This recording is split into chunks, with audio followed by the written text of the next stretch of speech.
줄로 믿습니다. 이 시간 말씀을 들을 때 여러분 건강한 교회에서 신앙생활 한다는 것이 참 행복이고, 또 이 시간 이 말씀이 우리에게 생수요 양식이 되어 우리 심령을 새롭게 하는 그 은혜를 체험하는 것이 행복인 줄로 믿습니다. 말씀 가운데 주님의 은혜를 경험하는 행복한 시간 되시기를 주님의 이름으로 축원드립니다. 이탈리아 북쪽에 가면 밀라노라는 도시가 있습니다. 밀라노. 이 밀라노라는 도시는 수도 로마에 이어 이탈리아에서 두 번째로 큰 거대한 도시입니다. 이 밀라노는 세계적인 패션 위크가 열리는 패션의 도시로 유명하고, 또 남자분들께는 축구클럽 AC 밀란의 연고지로도 알려져 있죠. 이 도시는 교회 사적으로 매우 역사적인 사건이 일어났던 한 도시이기도 합니다. 서기 313년 2월 이 밀라노에서 두 황제가 만나게 돼요. 이 당시 로마 제국은 너무나 영토가 넓었기 때문에 동쪽과 서쪽은 나뉘어서 두 황제가 함께 동시에 다스렸는데, 로마 제국 서쪽을 다스리던 콘스탄티누스 황제와 제국 동편을 다스리던 리키니우스 황제가 함께 만난 것입니다. 이미지 한번 보여주세요. 이 두 황제가 하나의 문서에 서명을 하게 되는데, 역사의 물줄기를 바꾸어 놓은 그 문서가 밀라노 칙령입니다.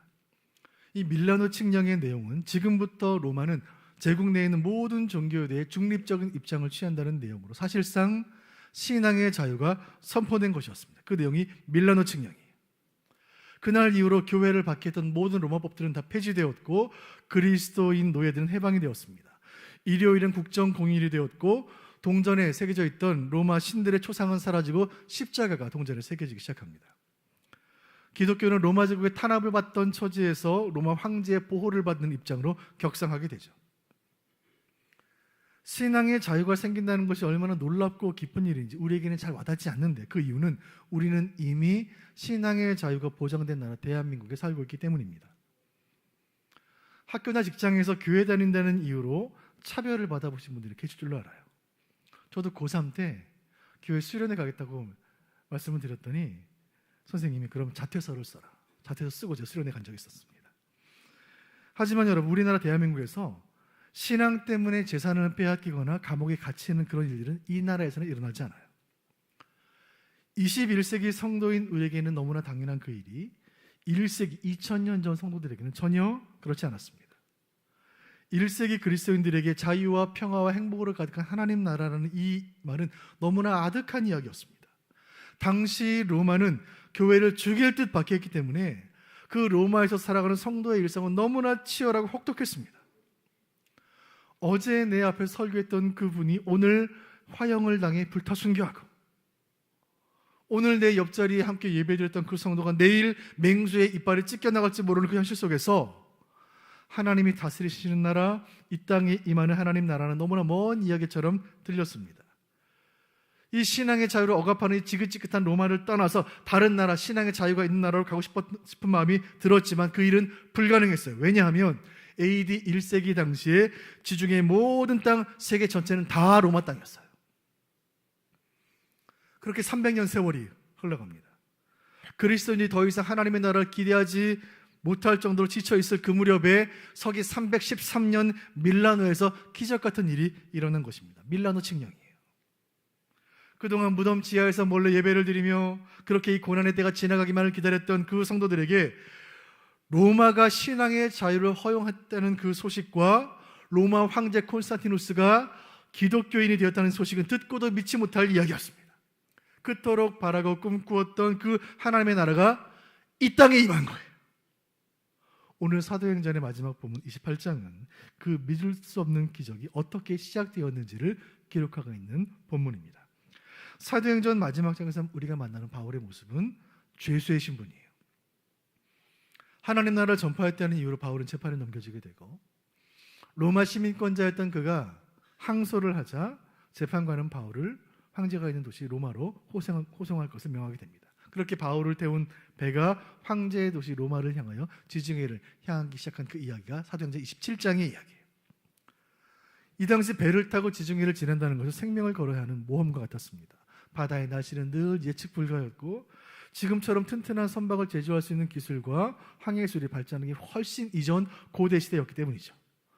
바울이 탄 배는 치명적인 광풍을 만나게 되고 거대한 풍랑 앞에 배는 그대로 파산합니다. 그 바울 일행이 깨진 배에 나무 조각을 붙들고 겨우 도착한 곳이 멜리데 섬이었어요. 이 멜리데 섬은 이탈리아 본토 남부에 있는 시칠리아 섬 부근에 있는 섬이에요.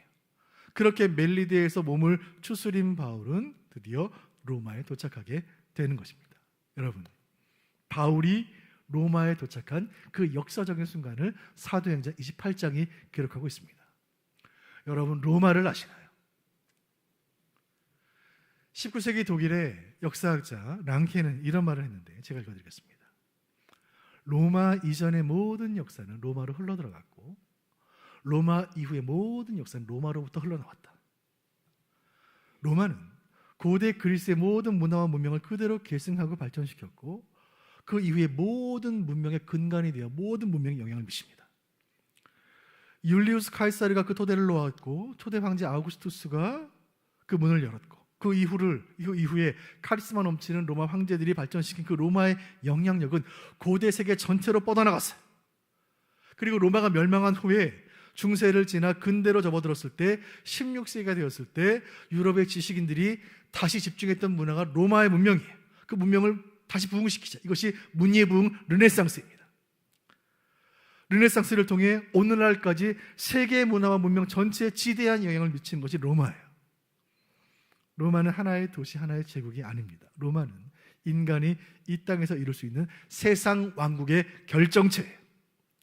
그 로마 제국의 변방 유대 땅에 예수님이 오셨고 하나님 나라가 시작된 것입니다. 그리스도의 십자가 사건이 있었던 날로부터 30년이 지난 어느 날 바울은 로마에 도착했고 그 바울을 통해 로마에 복음의 씨가 뿌려지기 시작했고 그 씨가 자라기 시작했고 그 철옹성 같은 세상의 나라 제국 로마의 대균열이 일어나기 시작했고 서기 313년 밀라노 칙령으로 하나님의 나라가 임한 것입니다. 그 이후로 그 복음의 씨앗은 머나먼 극동아시아 조선 땅에 뿌려지게 되는데 1866년 토마스 선교사가 성경을 품고 조선에 입국했고 1907년 평양 대부흥운동은 세계의 교회를 놀라게 했고 1974년 여의도 광장에 100만 크리스찬이 모여 집기에 부르짖었던 그 엑스플로 74 대회를 지나 수천 년 불교와 유교와 무속종교에 찌들었던 이 나라가 2024년인 지금 세계에서 두 번째로 선교사를 많이 파송하는 선교 대국이 되었으니 겨자씨 한 알이 큰 나무를 이룰 것이라 하신 예수님 말씀 그대로 된 것이 아니겠습니까? 성경이 예언했고 역사가 입증하는 바 그대로 하나님 나라는 확장되어 왔고 앞으로도 그렇게 될 줄로 믿습니다. 오늘 하나님 나라 설교 세 번째 시간입니다. 하나님 나라 확장이라는 제목으로 말씀을 나누길 원해요. 그 하나님 나라 확장 시작이 된 사도행전 28장 본문을 통해 하나님 나라 확장되는 원리를 깨닫는 시간 되기를 바라고 제국의 수도 로마에 도착한 바울에게 무슨 일이 있었는지 오늘 본문을 통해 오늘 우리와 우리 교회를 향한 주님의 음성을 듣는 복된 시간 되시기를 간절히 소원합니다. 자, 사도행전 28장 AD 1세기 로마로 가보도록 하겠습니다. 본문 28장 16절 말씀 같이 보시죠. 시작. 우리가 로마에 들어가니 바울에게는 자기를 지키는 한 군인과 함께 따로 있게 허락하더라. 아멘. 드디어 바울 일행이 로마에 도착했다는 말씀을 16절 말씀 우리에게 증거합니다. 로마를 방문하는 것은 사도 바울에게는 오랜 소원이요 기도의 제목이었습니다. 이 땅에 하나님 나라를 확장하기 위해서 제국의 수도인 로마에 복음을 전해야 하는 것이 분명하기 때문입니다. 그 오랜 소원이 이루어진 것이죠. 그런데 죄수의 신분으로 로마에 오게 될 줄은 바울 자신도 몰랐습니다. 인간적으로 볼 때 그저 한 죄수가 재판을 받기 위해 로마에 호송된 것뿐이에요. 그러나 영적으로 본다면 하나님 나라의 복음이 인간의 제국 심장부에 투척된 것이죠. 바울은 생각했습니다. 여기가 주님께서 가라 하신 땅끝이구나. 이곳이 내 마지막 선교지이구나. 그는 재판을 기다리는 그 시간들을 허비할 수 없었습니다. 그가 어떻게 했는가? 23절 제가 읽습니다. 그들이 날짜를 정하고 그가 유숙하는 집에 많이 오니 바울이 아침부터 저녁까지 강론하여 하나님의 나라를 증언하고 모세의 율법과 선지자의 말을 가지고 예수에 대하여 권하더라.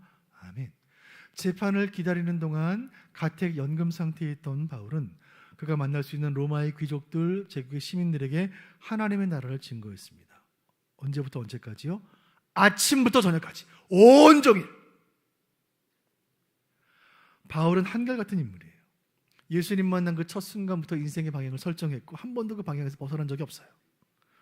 어쩌면 내 인생 마지막 순간이 될지도 모르는 지금도 변함없이 하나님 나라를 전파하고 있는 것입니다.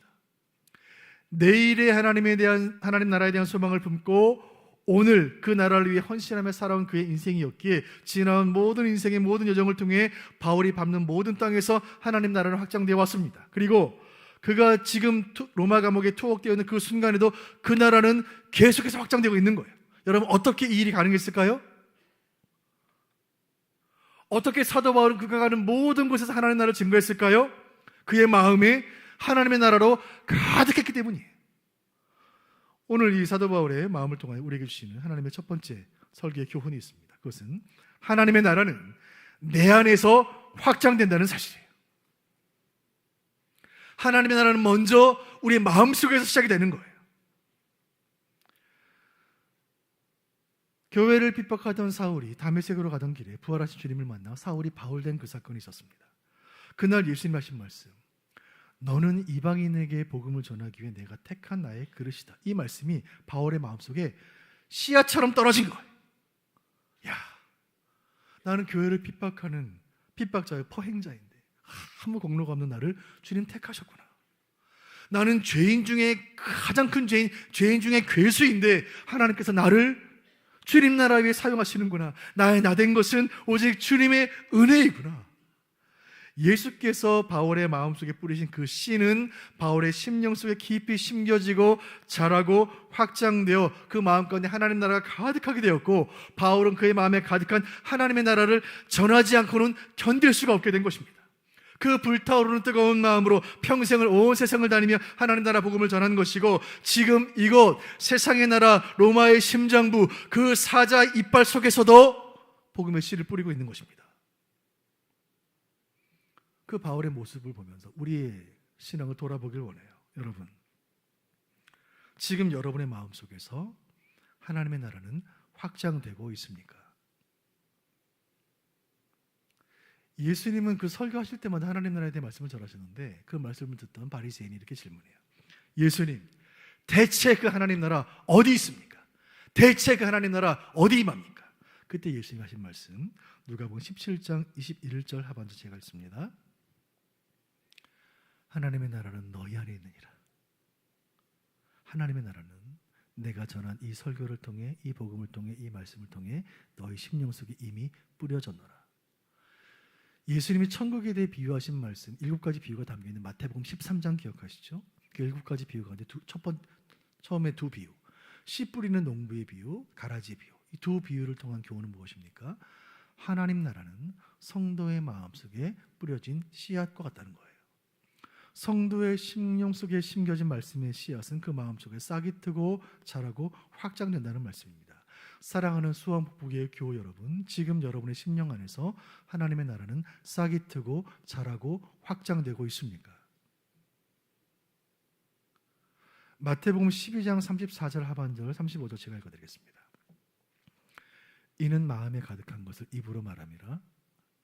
선한 사람은 그 쌓은 선에서 선한 것을 내고 악한 사람은 그 쌓은 악에서 악한 것을 내느니라. 예수님 말씀이에요. 예수님 말씀하시기에 사람은 마음에 가득한 것이 입으로 나오게 되어 있다. 그 마음에 선한 것이 가득한 사람은 선한 말을 할 것이고 악한 것이 가득한 사람은 악한 것을 말할 것이다. 무슨 말씀인가요? 우리가 말하는 것이 곧 우리 마음속에 있는 것이고 그 마음이 우리의 신앙과 인격이라는 예수님 말씀이에요. 오늘 설교는 하나님 나라 확장이라는 제목을 가진 설교인데, 여러분, 이 설교는 전도 열심히 하자는 설교가 아니에요. 그 전에 먼저 우리의 내면을 정직하고 진실되게 돌아보라는 성령의 준엄한 명령이에요. 여러분, 내 안에 천국이 없는데 어떻게 천국 복음을 전합니까?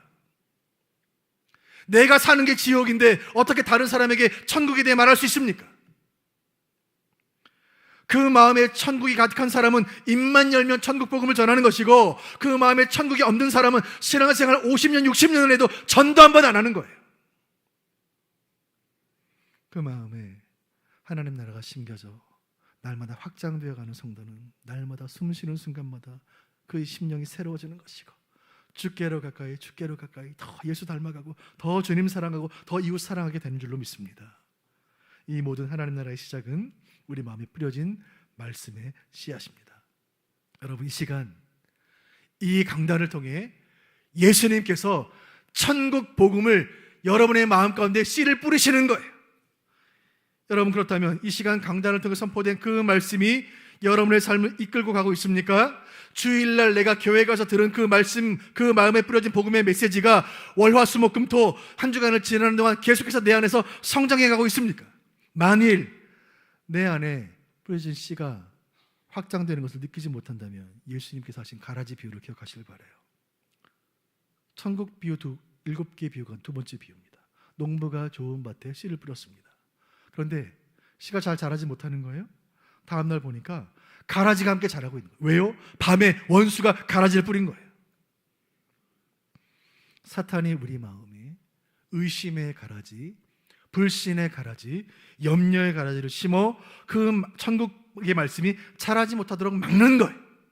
간절히 바라는 것은 성령 하나님께서 이 시간 우리의 심령을 기경하여 주셔서 우리의 마음속 가라지를 제거하여 주시고, 그래서 이 시간 선포된 이 천국의 복음의 말씀이 싹이 트고 우미 돋고 줄기가 자라고 가지를 뻗어 여러분의 심령 가운데 하나님의 나라가 날마다 왕성해 가시기를 주님의 이름으로 축원드립니다. 그렇게 그 마음속에 천국 복음이 심겨진 그 사람, 하나님 나라 가득 차 있는 그 인생은 세상 나라에서 일어나는 일들에 일희일비하지 않으며 인생의 크고 작은 고난 앞에서 흔들리지 않을 줄로 믿으시길 바랍니다. 하나님 나라는 내 안에서 확장되는 것입니다. 자, 두 번째 말씀의 교훈으로 가보도록 하겠습니다. 그렇게 로마 옥중에서도 멈추지 않는 사도 바울의 말씀 사역을 통해 하나님 나라의 씨가 로마에 뿌려지기 시작합니다. 자, 그 하나님 나라 복음에 대해 로마는 어떻게 반응했을까요? 28장 14절 제가 읽어드렸습니다.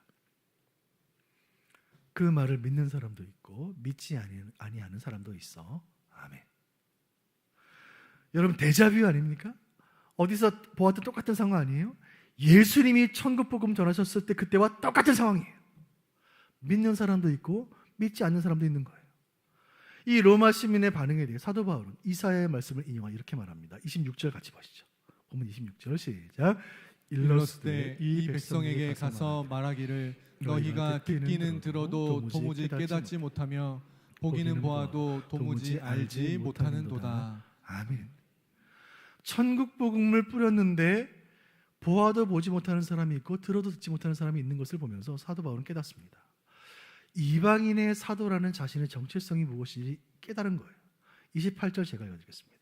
그런즉 하나님의 이 구원이 이방인에게로 보내어진 줄 알라. 그들은 그것을 들으리라 하더라. 아멘. 바울은 깨달았습니다. 하나님 나라의 복음은 모든 이방인들에게 전해져야 하는구나. 이 복음은 모든 민족, 모든 언어로 선포되어야 하는구나. 그렇구나. 로마가 끝이 아니구나. 로마는 제국의 중심이요 세계의 수도임에 분명하지만 여기가 땅끝이 아니구나. 로마는 당시 지중해 세계 전체를 아우르는 사상 최대 영토를 가진 인간의 제국임에 틀림없지만 하나님의 나라는 이 로마 제국을 넘어 지구 위의 모든 나라를 다 포함하는구나.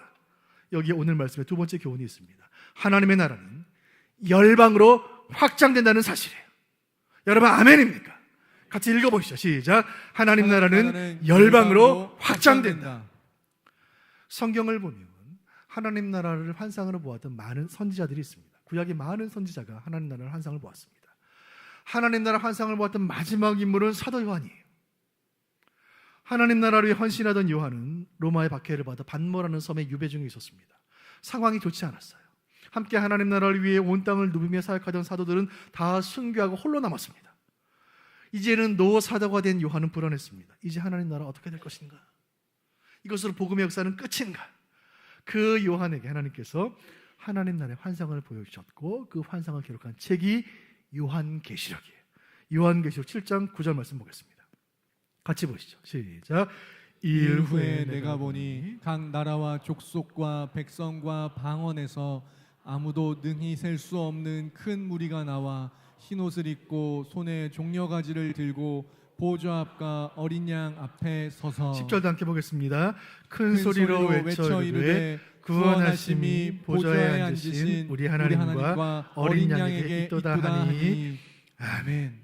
하나님께서 반모섬에 갇혀 있는 그 사도 요한에게 보여주신 하나님 나라는 이스라엘이 아니었어요.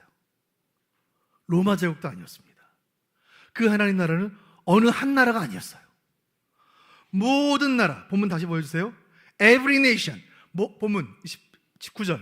모든 나라, 모든 종족, 모든 백성, 모든 언어, 모든 나라를 포함하고 모든 종족을 포함하고 모든 사람들이 모여 세상의 모든 언어를 동시에 말하는 그런 나라, 하나님의 다스리심이 미치는 지구상의 모든 나라, 모든 백성들을 요한에게 보여주신 거예요. 그 의미는 무엇입니까? 사랑하는 사도 요한이여, 하나님 나라 확장이 로마의 박해로 인해 중단된 것처럼 보이는가? 아니다. 그 나라는 모든 나라, 모든 족속, 모든 백성, 모든 방언으로 계속해서 확장될 것이다.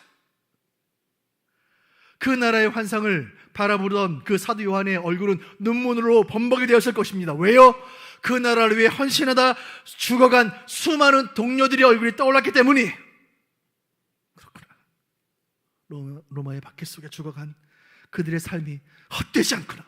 그렇구나. 하나님의 나라는 계속해서 확장되어 물이 바다를 덮음같이 온 세상 가운데 임하겠구나. 아, 그렇구나. 그 나라를 향한 나의 마음은 계속해서 불타올라야 하겠구나. 그 마음으로 그 요한계시록을 펜으로 적어서 소아시아 7개 모든 교회를 향해 보낸 것입니다. 여러분은 하나님 나라의 백성들이십니까? 그렇다면 열방을 품고 계십니까? 아니 목사님, 세계를 품으라니요. 내 신앙 하나 지키기도 힘듭니다. 우리 아이 교회로 이끌기도 너무너무 힘듭니다. 그런데 무슨 열방입니까? 목사님, 지금 제코가 석자입니다. 당장 내일 먹고 살 일이 막막한데 무슨 하나님의 나라입니까? 사랑하는 성도 여러분, 여러분이 진정 하나님 나라 백성이라면, 그리고 여러분 마음속에 하나님 나라가 확장되고 있다면 그 성도는 반드시 하나님의 시선으로 온 세상을 바라보게 됩니다. 학교 문턱에도 안 가보신 글을 모르는 무학의 노인도, 비행기 한 번 안 가본, 제주도 한 번 안 가본 어린아이라도 열방을 품고 기도하게 되어 있어요. 진짜 예수 믿으면. 지난 여름 우리 남아프리카에서 온 선교팀들을 따뜻이 섬겨주셨던 성도님들의 사랑을 주님께서 기억하고 계십니다. 그리고 지난 여름 필리핀 선교를 위해 헌신한 우리 북부교회 청년들의 땀을 우리 주님 기쁘게 받으신 줄로 믿습니다. 지금도 열방을 품고 기도하며 물질로 동참하시는 여러분의 헌신을 주님 귀하게 보시는 줄로 믿습니다. 모든 열방에 하나님 나라가 임하고 모든 언어로 그 영광을 찬양하는 그날에 오기까지 우리 하나님은 쉬지 않으신 줄로 믿고 그 일을 위해 쓰임받는 저와 여러분, 우리 수원북부교회 되게 하시기를 주님의 이름으로 축원드립니다. 오늘 말씀을 통해 주시는 세 번째 교훈은 하나님의 나라는 거침없이 확장된다는 말씀이에요. 하나님의 나라는 거침없이 확장됩니다. 본문 31절 말씀 같이 보시죠. 시작. 하나님의 나라를 전파하며 주 예수 그리스도에 관한 모든 것을 담대하게 거침없이 가르치더라. 아멘. 사도 바울은 감옥에 갇혀 있는 상황 가운데서도 하나님 나라를 거침없이 전파하고 있습니다. 사실 사도 바울의 상황은 사방이 막혀버린 답답한 상황이었습니다. 그러나 사도는 거침없이 하나님 나라를 선포했고 그 복음과 함께 그 나라는 거침없이 로마의 그 제국의 중심에 확장되고 있었습니다. 여기 말씀 가운데 거침없이라는 말씀이 있는데, 이 말씀은 다른 성경들, 다른 번역본들 보시면 한글 성경들은 공이 이렇게 번역합니다. 아무런 방해도 받지 않고. 방해가 있지만 그 방해를 극복하고라는 뜻이에요. 영어 성경들도 without hindrance, 방해 없이, 방해를 초월하여, 방해를 뛰어넘어, 이런 말이에요. 사도 바울의 인생을 돌아보면 얼마나 많은 방해들이 있었습니까? 고린도서 11장 26절 한 절만 봐도 그 인생이 어땠는지 알 수 있는데 제가 읽어드리겠습니다. 여러 번 여행하면서 강의 위험과 강도의 위험과 동족의 위험과 이방인의 위험과 시내의 위험과 광야의 위험과 바다의 위험과 거짓 형제중의 위험을 당하고, 아멘. 유대교 지도자들이 나를 세우고 있었고 로마의 권세자들이 칼로 위협하는 상황 가운데 하나님 나라 복음을 온 열방에 증거해야 하는 그의 사역 전체가 위험천만 만한 일이었어요. 그리고 지금 감옥에 갇힌 사도는, 로마 감옥에 갇힌 사도는 로마라는 거대한 벽에 부딪힌 것과 같았습니다. 이 사도의 모습 가운데 우리가 얻어야 할 영적인 깨달음이 있는데, 하나님 나라 복음이 확장되는 이 선한 일에는 반드시 방해가 있다는 것입니다. 방해가 있어요. 복음의 역사를 돌아보세요. 하나님 나라를 가로막는 방해물들이 얼마나 많이 있었습니까? 사도 바울은 결국 로마에서 AD 64년에 참수됩니다. 제네바 칼빈은, 종교개혁자 칼빈은 제네바에서 추방돼요.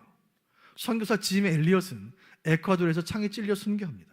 토마스 선교사는 성경을 품고 조선에 도착했지만 대동강변에서 조선 수군의 창에 맞아 죽어요. 하나님 나라를 방해하는 사탄의 모든 권세가 총 결집된 순간은 골고다 언덕이었습니다. 십자가를 지고 골고다를 오르시는 그 예수 그리스도를 채찍으로 내리치는 로마 군병의 사진과 영상들을 많이 보신 적이 있을 겁니다. 여러분, 예수님이 십자가를 지고 골고다를 올라가는데 그 예수님을 채찍으로 치는 그 로마 군병의 그 모습은 하나님 나라를 말살하려는, 하나님 나라를 멸절하려는 세상의 나라 사단의 권세를 그대로 보여주는 장면이 아니겠습니까? 사탄은 하나님 나라 확장을 방해하기 위해 쉼없이 공격했습니다. 그러나 역사가 증언하는 진실은 여기 있습니다. 하나님 나라의 확장은 한 번도 중단된 적이 없다. 거대 제국 로마에 도착한 바울은 마치 반죽 속에 들어간 눈에 보이지 않는 누룩과 같이 작은 존재였습니다. 당시 고대 로마 제국의 인구가 인구 100만이었어요. 100만 명. 인구 100만이 넘는 메가폴리스였던 그 로마의 시민들, 원로원의 정치인들, 로마 황제가 바울의 존재를 알고나 있었을까요? 그러나 바울이 로마에 도착한 지 새 300년이 지나지 않아 로마는 결국 기독교를 인정하게 되었고, 로마의 종교가 기독교로 변했고, 세계의 종교가 바뀌었고, 세계의 문명의 흐름과 역사의 판도가 바뀐 거예요. 바울이라는 작은 누룩은 모든 방해를 극복하고 마침내 온 세계를 부풀게 한 것입니다. 사랑하는 수원북의 교우 여러분, 여러분 살아오신 인생을 돌아보세요. 우리가 오늘 이곳 이 예배 자리에 오기까지 얼마나 많은 방해들이 있었습니까? 지금까지 살아오면서 이런저런 이유로 교회를 떠나고 싶었던 순간들이 얼마나 많았습니까? 하나님의 존재가 안 느껴지고 나 홀로 버려진 것 같던 그런 고독감이 우리를 늘 괴롭히는 거예요. 그러나 그 모든 방해가 있었지만 그럼에도 불구하고 지금 우리가 이 자리에서 예배를 드리며 말씀을 듣고 있는 이 사실이야말로 성령께서 그 모든 방해를 이기게 하셨다는 증거인 줄로 믿으시길 바랍니다.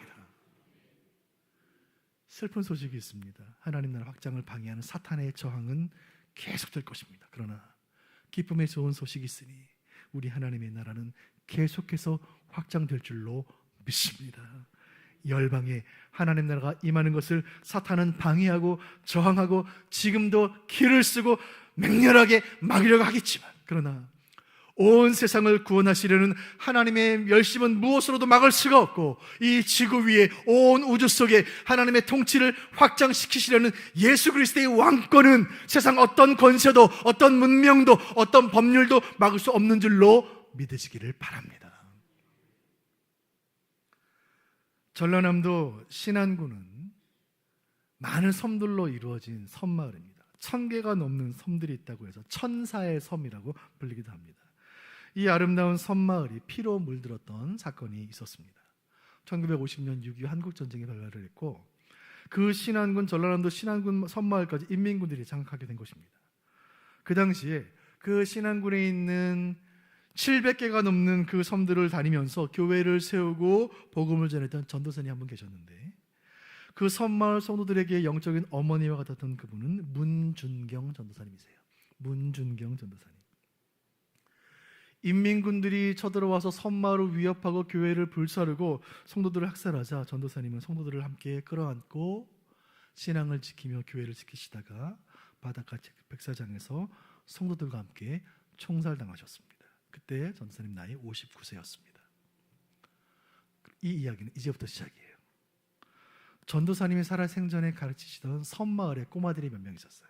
그 중에 정택이라는 아이가 있었는데, 이 아이는 자라서 목회자가 되었고 한신대학교 교수가 되었고 한국교회 상담학 최고 권위자로 상담학 교수로 쓰임을 받았습니다. 이만신이라는 꼬마가 있었는데, 이 아이는 자라서 성결교 총회장이 되었고 한국기독교 총연합회, 한국교회를 대표하는 한국교회 큰 지도자가 되었습니다. 그 선마을 제자 가운데 김준곤이라는 아이가 있었는데, 김준곤 이 아이는 목사가 되어서 CCC라는 단체를 설립해서 대한민국 캠퍼스를 살리는 큰 역할을 감당했고, 엑스플로 74 대회를 주도하면서 한국교회 100만인 구령운동을 이끌었던 한국의 큰 거장이에요. 이 모두가 선마을 아이들이에요. 문준경 전도사님 제자들이에요. 수년 전 우리 교회 국내 성지순례 팀들과 함께 신안고 증도를 찾은 적이 있습니다. 그때 문준경 전도사님 순교 박물관을 기념관을 방문한 적이 있는데, 그 기념관 입구에 기록되어 있는 말씀 잊혀지지 않아요. 요한복음 12장 24절 제가 읽어드립니다. 하늘의 밀이 땅에 떨어져 죽지 아니하면 하늘 그대로 있고 죽으면 많은 열매를 맺느니라. 죽으면 많은 열매를 맺느니라. 문준경 전도사님은 한국 땅에 심겨진 하늘의 미랄이었습니다. 사도 바울은 여러 호칭을 가진 인물이에요. 그는 신학자요, 목회자요, 선교사예요. 그는 사도예요. 그러나 그의 마지막 호칭은 순교자예요. 사도 바울은 로마에 심겨진 하늘의 미랄이었습니다. 2000년 교회 역사는 하나님 나라를 위해 썩어진 미랄들의 역사예요. 그리고 그 하나님께서 오늘 이 설교를 통해 저를, 여러분을 하늘의 미랄로 부르고 계십니다. 여러분을 미랄로 심으시는 거예요. 하나님의 미랄이 땅에 떨어져 죽으면 많은 열매를 맺고 그곳에서 하나님 나라가 임하기 때문에 하나님께서 우리를, 여러분을, 저를 미랄로 심으시는 거예요. 오늘 설교의 결론이에요. 미랄이 필요합니다. 미랄이 필요해요. 지난주에 제가 한 목장 신방을 하면서 한 가정을 집사님 신방하게 되었는데, 그 집사님은 친정과 시댁을 통틀어 총 10남매인데 10남매 중에 유일하게 혼자 신앙생활 하시는 거예요. 10남매 중에 유일하게. 그 집사님의 기도 제목, 추석을 맞이하면서 기도 제목 무엇이겠습니까? 주님, 우리 집안의 제사가 끊어지게 하여 주옵소서. 10남매 가운데 그 기도하는 분, 그분밖에 없었을 거예요. 홀로 영적 전투를 감당하고 있는 그 집사님과 함께 그 제목으로 기도하면서 그때 하나님께서 제게 주신 마음이 있었습니다. 하나님께서 저 집사님을 온 가족을 구원하시기 위한 선교사로 파송하셨구나. 그리고 저 가정에 하나님 나라를 이루시기 위해 저 집사님을 하나의 미랄로 심으셨구나. 여러분, 추석 명절이 시작이 되었는데 가족들의 구원을 위해 하나의 미랄이 되시기를 주님의 이름으로 축원드립니다. 여러 친지들을 만나실 텐데 조카를 보시거든 너 언제 결혼할래? 절대 묻지 마시고, 손주에게 언제 취업할 거야? 절대 물어보지 마시고, 결혼한 지 얼마 안 된 부부에게 아기는 언제 낳을 거냐? 절대 물어보지 마시기를 주님의 이름으로 축원드립니다. 친지들을 만나면, 가족들을 만나면 우리 가족들 가운데, 저들의 10년 가운데 하나님 나라 임하기를 소원하는 마음으로 그 영혼을 위해 잠잠히 기도하며 여러분 가정을 위한 하늘의 썩어지는 미랄들 되시기를 부탁을 드립니다. 이를 통해 우리에게 모든 가정들마다 하나님의 나라가 임하는 은혜 주시기를 바라고, 오늘 이 말씀을 들은 모든 성도들은 자자손손 믿음을 계승하는 신앙의 명문 가문들 모두가 되시기를 주님의 이름으로 축원드립니다.